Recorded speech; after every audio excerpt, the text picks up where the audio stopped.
So once again, welcome to your own channel, that is LED classes. Today we will start with our activity number 2.6, and here 2.6 says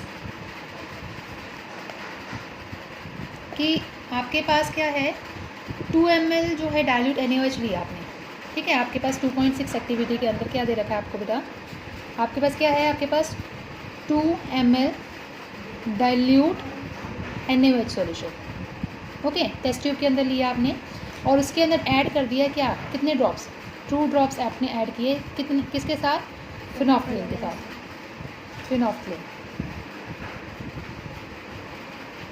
solution के साथ add किया आपने। 2 ml dilute NaOH को 2 drops of phenolphthalein के साथ add किया है। तो आपने ये देखा कि कलर क्या मिलेगा आपको, ठीक है। तो आपका जो इसमें केस में का जो कलर मिलेगा वो आपको कलर मिलेगा पिंक। क्या मिलेगा, पिंक। जैसा मैंने आपको पहले ही बताया था कि यहाँ पे जो फिनोफ्थलीन और बेस है, जब ये दोनों ऐड हो जाएंगे तो ये आपको कैसा कलर दे देंगे, पिंक कलर दे देंगे। ये कई बार एग्जाम में पूछा जाता है कि फिनोफ्थलीन जब डाइल्यूट NaOH के साथ ऐड होगा तो कौन सा कलर देगा, ठीक है।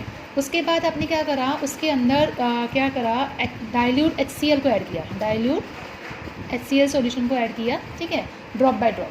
जैसे ही आप डाइल्यूट HCl को ऐड करोगे, क्या उसमें कोई कलर चेंजेस आएंगे, बताइए। जैसे ही आप इस वाले सॉल्यूशन में पिंक कलर के अंदर क्या ऐड करेंगे, HCl सॉल्यूशन ऐड करेंगे, तो क्या इसके अंदर कोई भी चेंज इन कलर आएगा रिएक्शन के अंदर, नो। क्योंकि हमने देखा था, कल वाले में भी देखा था, मैंने आपको फर्स्ट एक्टिविटी में बताया था कि फिनोफ्थलीन जब पिंक कलर के साथ रिएक्ट करता है, नहीं सॉरी, फिनोफ्थलीन जब बेस के साथ रिएक्ट करता है तो कौन सा कलर देता है, पिंक कलर देता है। लेकिन अगर फिनोफ्थलीन जो पिंक कलर का जो हमने सॉल्यूशन बनाया है, अगर उसके अंदर आप HCl डालोगे तो धीरे धीरे जब आप HCl डालोगे तो आपका जो पिंक कलर है, पिंक कलर वो क्या हो जाएगा, स्लोली क्या हो जाएगा, डिसअपियर हो जाएगा, स्लोली डिसअपियर। इट मीन्स आपका जो फिनोफ्थलीन है वो क्या होगा, आपका एसिड के साथ कोई रिएक्शन टेक प्लेस नहीं करेगी उसकी, बल्कि जो कलर था वो भी क्या हो जाएगा, डिसअपियर हो जाएगा आपका। समझा रही बात, ठीक है। अब उसके बाद ने क्या बोला, why did the colour of phenolphthalein change after the addition of an acid. Acid के डालने के बाद वो क्यों हुआ चेंज, क्योंकि उसके अंदर क्या था, ऑलरेडी NaOH प्रेजेंट था, ठीक है। NaOH के साथ आपने क्या ऐड किया, एसिड ऐड किया। NaOH क्या था, आपका बेस था, तो बेस प्लस एसिड आपको क्या देता है, सोल्ट देता है। तो ये क्या बन गया, न्यूट्रल सॉल्यूशन नहीं बन गया, ठीक है। न्यूट्रलाइजेशन रिएक्शन टेक प्लेस कर दी, कि इट मीन्स एसिड ने बेस को क्या कर दिया, न्यूट्रलाइज कर दिया, तो आपका क्या बन गया, न्यूट्रल रिएक्शन बन गया, ठीक है। तो अगर हम दोबारा से उसके अंदर क्या डाल दें, इसके अंदर दोबारा से क्या डाल दें, NaOH डाल दें, क्या हमारा जो पिंक कलर है वो दोबारा से रीअपीयर हो जाएगा, ऑब्वियसली बात है, होएगा। न्यूट्रल था पहले, ठीक है। फिनोफ्थलीन भी कैसा था, न्यूट्रल था। जब न्यूट्रल सॉल्यूशन के अंदर आपने क्या डाल दिया, NaOH सॉल्यूशन दोबारा डाल दिया, तो क्या मिल गया आपको, पिंक कलर का फिर सॉल्यूशन मिल गया, पिंक कलर। NaOH के साथ ही तो था ना हमारे पास, NaOH डाला, फिनोफ्थलीन में पिंक कलर मिला, पिंक कलर वाले सॉल्यूशन को फिर HCl के साथ ऐड किया, उसका पिंक कलर डिसअपीयर हो गया। जैसे ही आपने दोबारा से क्या किया, पिंक कलर के साथ, मतलब उस सॉल्यूशन जो डिसअपीयर हो गया था, आपने क्या करा, एसिड को डाला उस सॉल्यूशन के अंदर NaOH के साथ, फिर दोबारा से क्या मिला आपको, सोल्ट मिल गया। अब सोल्ट कैसा है, न्यूट्रल है, न्यूट्रल में दोबारा से आप बेस डालोगे तो क्या मिल जाएगा आपको, पिंक कलर का मिलेगा, क्योंकि उसके अंदर फिनोफ्थलीन ऑलरेडी एडिड है हमारे पास, ठीक है। तो why do you think this has happen, ऐसा क्यों हुआ, लास्ट क्वेश्चन आपसे ये पूछ रखा है कि ऐसा क्यों हुआ, why do you think that this has happen. तो ये इसी वजह से हुआ कि सॉल्यूशन क्या हो गया, दोबारा से कैसा बन गया आपका, एल्कलाइन सॉल्यूशन बन गया। कैसा बन गया आपका, alkaline solution again, and due to the excess of NaOH over HCl, यानी कि आपने क्या कर दिया, उसके अंदर HCl के से ज़्यादा क्या डाला, उसके अंदर NaOH डाला। NaOH क्या है, बेस है, तो एल्कलाइन में क्या होता है, बेस होता है। तो HCl के को ओवरकम करने के लिए आपने क्या करा, उसके अंदर NaOH डाला, जिसकी वजह से आपको क्या मिल गया, दोबारा से पिंक कलर मिल गया। तो जैसे ही आपको पिंक कलर मिलेगा तो वो सोल्यूशन कैसा हो जाएगा, एल्कलाइन सोल्यूशन हो जाएगा, ठीक है। तो पहला क्वेश्चन आपका क्या था कि is there any change in colour, जब आपने NaOH डाला था, ऑब्वियसली बात है, पिंक कलर का मिला। फिर आपने उसके अंदर डाइल्यूट HCl डाला, पिंक कलर स्लोली डिसअपीयर हो गया। फिर आपने क्या करा, उसमें NaOH को एसिड से मिला के आपको क्या मिल गया, सॉल्ट मिल गया। सॉल्ट को फिर न्यूट्रल है आपका, न्यूट्रल सॉल्यूशन के अंदर दोबारा से आपने NaOH डाला तो आपको क्या मिल गया, पिंक कलर अगेन मिल गया। लेकिन उसके अंदर जो अमाउंट था एल्कलाइन सॉल्यूशन का वो क्या था, मैक्सिमम था, जिसकी वजह से आपको क्या मिलेगा, पिंक कलर वापस मिल जाएगा। तो ये तो थी आपकी एक्टिविटी नंबर 2.6, ठीक है। अगर आप देखो तो NaOH को किसके साथ रिएक्ट करवा रखा है, HCl के साथ, ठीक है, तो आपको क्या मिल गया, NaCl plus H2, neutral reaction मिल गया आपको यहाँ से। तो जो न्यूट्रल रिएक्शन है this is known as your neutralization reaction. क्या बोलते हैं इसको, न्यूट्रलाइजेशन रिएक्शन। तो न्यूट्रलाइजेशन रिएक्शन में क्या होता है, बेस प्लस एसिड मिलके क्या बनाते हैं बेटा, सोल्ट प्लस वाटर बनाते हैं। क्या बनाते हैं, सोल्ट प्लस वाटर। तो ये आपका क्या है, this is your reaction for activity number 2.6, ठीक है। और यहाँ पर ये आपका कौन सा हो जाएगा, 2.6 जो एक्टिविटी है उसमें क्या है, आपका टॉपिक क्या था कि एसिड जब बेस के साथ रिएक्ट करेगा तो क्या होगा, ठीक है। तो हमने देख लिया कि एसिड जब बेस के साथ रिएक्ट करेगा तो वो क्या देगा हमें, सोल्ट प्लस वाटर देगा। एनी प्रॉब्लम आपको ये, ठीक है। उसके बाद आता है आपका एक्टिविटी नंबर 2.7। 2.7 एक्टिविटी में क्या बोल रखा है उन्होंने, रिएक्शन ऑफ मेटल ऑक्साइड्स। क्या है, metal oxides with acids, with acids. Acid के साथ आपने क्या किया, मेटल ऑक्साइड को ऐड किया तो आपको क्या मिलेगा, ठीक है।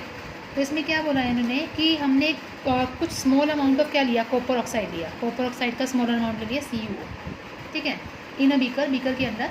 और उसके अंदर क्या डाल दिया, डाइल्यूट हाइड्रोक्लोरिक एसिड डाल दिया, HCl को ऐड कर दिया हमने, ठीक है। तो इसको क्या करा, स्टिर कर दिया, मतलब मिक्स कर दिया, स्लोली स्टिर किया।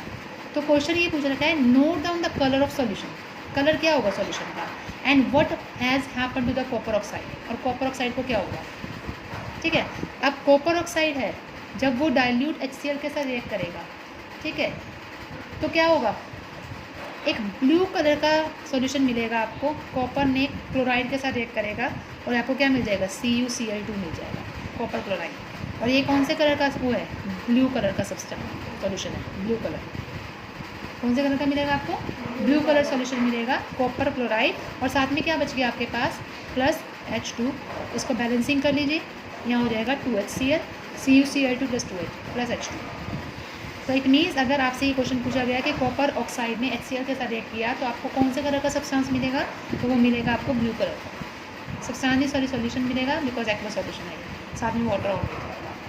तो ये जो थी, this is known as your activity number 2.7। तो यहाँ से हमने क्या देखा, Cu क्या है, मेटल ऑक्साइड है। जनरल फॉर्मूला हमेशा याद रखोगे तो ये होगा, ठीक है। मेटल ऑक्साइड है Cu प्लस किसके साथ रिएक्ट करवाया आपने, एसिड के साथ रिएक्ट करवाया, तो इसने क्या दिया आपको, सोल्ट प्लस वाटर। ये जनरल फार्मूलाज आपने लर्न करने हैं। अगर ये जनरल फार्मूलाज आपको लर्न हो गए तो आप कोई भी टॉपिक कर सकते हो, ये वाला और ये वाला, दीज जनरल फार्मूलाज भी आपको लर्न। यहाँ तक बताइए कोई दिक्कत। तो उन एक्टिविटीज़ के बाद हमने 3 ऑक्साइड्स के बारे में पढ़ना है। पहला ऑक्साइड आता है हमारा एसिडिक ऑक्साइड, सेकेंड ऑक्साइड क्या होता है बेसिक, और थर्ड क्या होता है एम्फोटेरिक ऑक्साइड्स।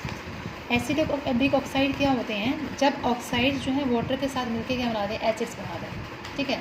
और इस तरह के जो ऑक्साइड्स होते हैं मेनली क्या होते हैं, that is known as your non metallic oxides. Non metallic oxide आपके क्या बनाते हैं, एसिडिक ऑक्साइड्स बनाते हैं, ठीक है। ऑक्साइड में हमने ले लिया कार्बन डाइऑक्साइड, वाटर के साथ रिएक्ट किया तो हमें क्या मिल गया, एसिड मिल गया कार्बोनेट का, ठीक है। तो यहाँ पे हमारे पास कौन सा होगा, मैंने क्या बताया आपको, नॉन मेटेलिक ऑक्साइड। जो आपका नॉन मेटल है, ये दिखेगा ही नहीं आपको, यहाँ लिख देती हूँ, नॉन मेटल।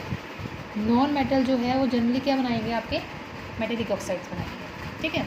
लेकिन अगर हम बात करें बेसिक ऑक्साइड्स में, बेसिक ऑक्साइड्स में क्या होते हैं, जो आपको ऑक्साइड और वाटर जब मिलेंगे तो वो आपको क्या देंगे, बेस देंगे। बेस में आपके पास क्या आता है, OH ग्रुप आ जाता है, मतलब OH नेगेटिव आयंस आते हैं। लेकिन एसिड में आपके पास क्या आते हैं, H+ आयंस आते हैं, ठीक है। तो MgO ने, ऑक्साइड ने किसके साथ रिएक्ट किया, H2O के साथ रिएक्ट किया, तो आपको क्या मिल गया, मैग्नीशियम हाइड्रोक्साइड मिल गया। And magnesium hydroxide is known as your base, ठीक है। और बेस में हमेशा याद रखना, जितने भी मेटेलिक ऑक्साइड्स होंगे वो क्या देंगे आपको, बेसिक ऑक्साइड्स देंगे। जनरली बच्चे मतलब बहुत ज़्यादा मिस्टेक करते हैं इस चीज़ में कि मेटल को एसिडिक ऑक्साइड में कन्वर्ट कर देते हैं और बेसिक ऑक्साइड में नॉन मेटल लिख देते हैं। ऐसा नहीं है, नॉन मेटल आपके क्या बनाएंगे, एसिडिक ऑक्साइड बनाएंगे, और जो मेटेलिक ऑक्साइड है वो क्या देंगे आपको, बेसिक ऑक्साइड्स देंगे, ठीक है। मेटालिक ऑक्साइड ही आपको क्या देंगे, बेसिक ऑक्साइड देंगे। उसके बाद जो थर्ड आता है वो है आपका एम्फोटेरिक ऑक्साइड। एम्फोटेरिक का मतलब क्या है, जैसे हमारे मेटेलॉइड्स मेटल्स और नॉन मेटल्स के बीच की प्रॉपर्टी शो करते हैं।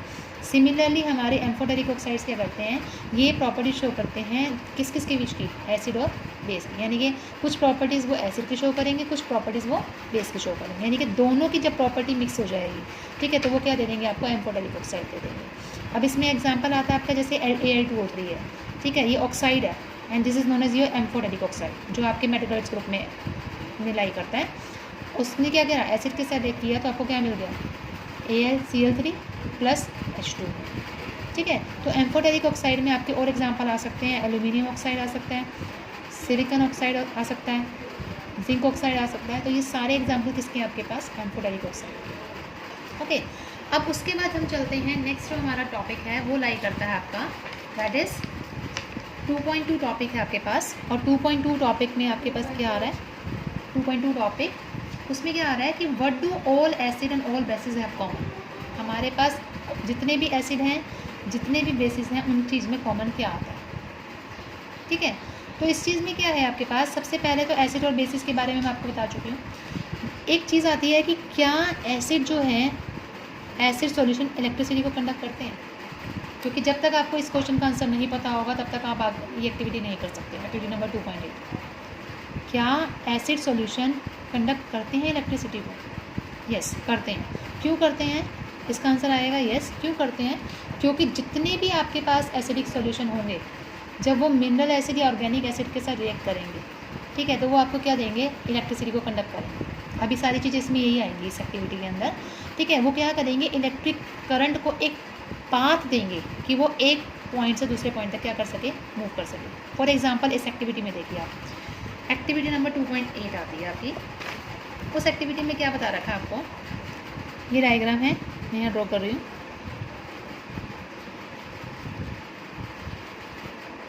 ये आपको एक बीकर दे रखी है इसके अंदर, ठीक है। इस बीकर के अंदर क्या दे रखा है आपको, एक रबर कॉर्क लगा रखी है इसके अंदर, ये रबर कॉर्क है। इस रबर कॉर्क में आपके पास 2 आयरन नेल लगा रखे हैं, ये 2 आयरन नेल्स हैं, ओके। ये क्या आपका रबर कॉर्क, और ये क्या हो गया आपके पास, आयरन नेल। और इसके अंदर जो सॉल्यूशन है वो कौन सा सॉल्यूशन है हमारे पास, that is known as your dilute HCl, ठीक है। ये आपके पास सॉल्यूशन दे रखा है, ये बीकर हो गई। अब क्या करा, इस नेल को, आयरन नेल को इन्होंने किससे कनेक्ट कर दिया, बैटरी से कनेक्ट कर दिया, ठीक है। एक एंड इसका कनेक्ट किया बैटरी से, नेगेटिव से, ये बैटरी हो गई आपके पास, ठीक है। और एक एंड को किससे कनेक्ट कर दिया, इनको बल्ब से, और बल्ब के साथ क्या है, एक स्विच लगा दिया, ठीक है। और इसको दूसरे से कनेक्ट कर दिया, दूसरे नेल से कनेक्ट कर दिया, ये आपका स्विच है। जैसे ही आप स्विच को टैप करेंगे, ठीक है। अब इसने देखिए एक्टिविटी में बोल क्या रखा है, आपने सॉल्यूशन लिया, ज़रूरी नहीं है सॉल्यूशन HCl ही लेना है, आप इसकी जगह आप ग्लूकोज भी ले सकते हो, अल्कोहल भी ले सकते हो, सल्फ्यूरिक एसिड भी ले सकते हो, ठीक है। आपने इसमें 2 नेल फिक्स कर दिए कॉर्क के ऊपर, ठीक है।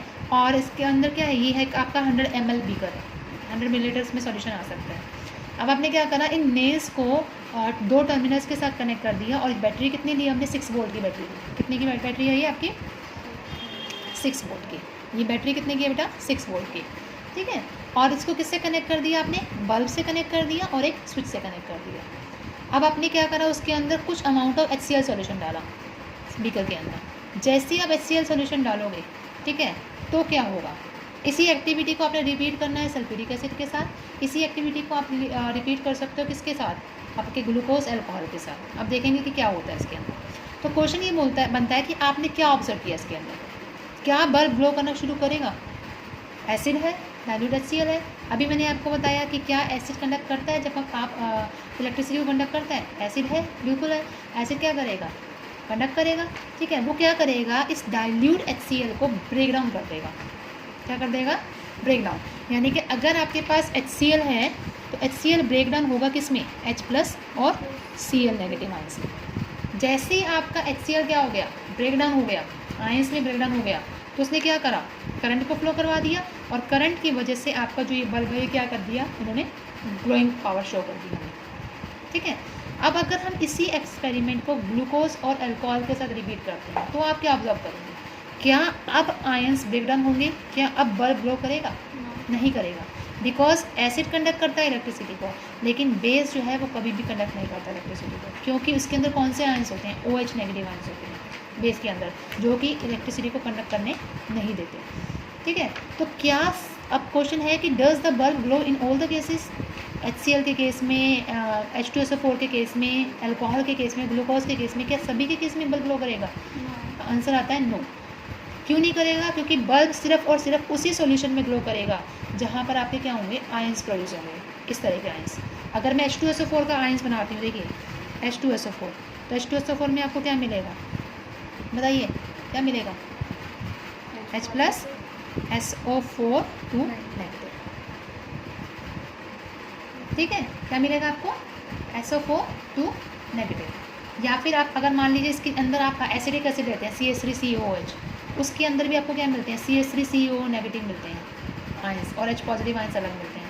तो जहाँ पर भी आपका ये H positive ion, that is known as H positive को हम क्या बोलते हैं, कैटायंस बोलते हैं। क्या बोलते हैं? कैटायंस।